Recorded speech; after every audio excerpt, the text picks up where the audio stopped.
Farm Life Experience, Day 1, Clearing the Area. Kuya Nards TV, subscribe na.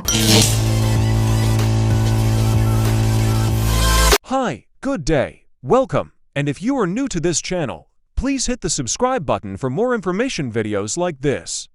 Don't forget to subscribe to my YouTube channel Kuya Nards TV. Thanks.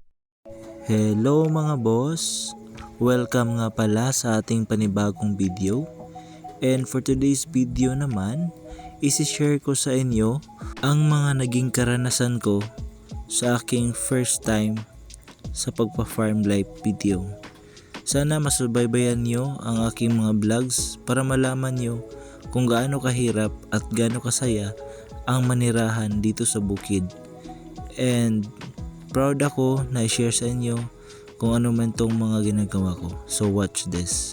Farm Life Experience, Day 1, Clearing the Area.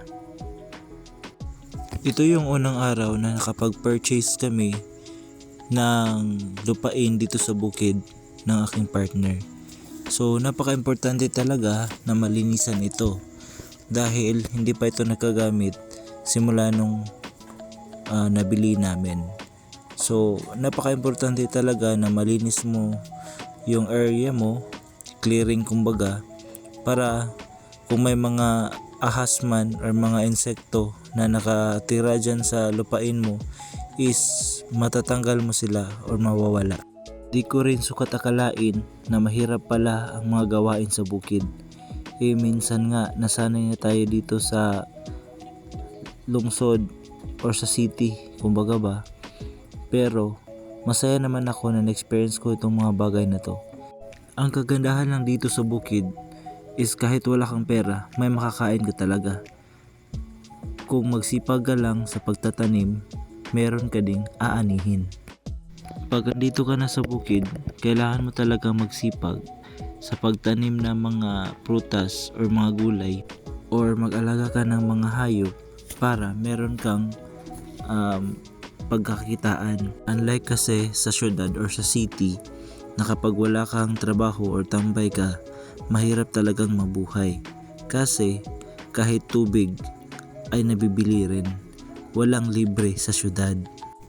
In this video, gusto ko lang ipakita sa inyo kung gaano pala kasaya at napakasariwa pa ng hangin dito sa bukid, malayo sa mga toxic na mga tao at mga toxic environment. Ang purpose din nitong video is encourage kayo na magpundar o bumili ng mga lupain sa bukid.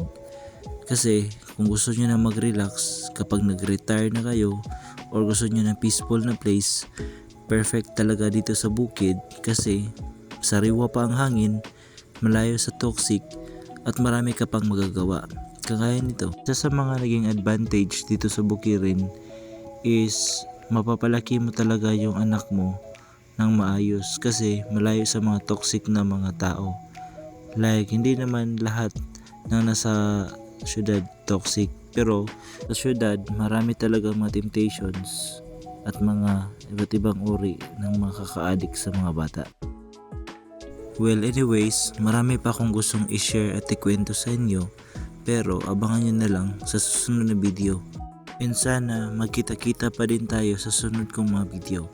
Anyways, kung umabot ka pala sa video ito, paki-comment down below naman kung saan ang lugar mo para malaman ko kung saan nakaabot ang video na to.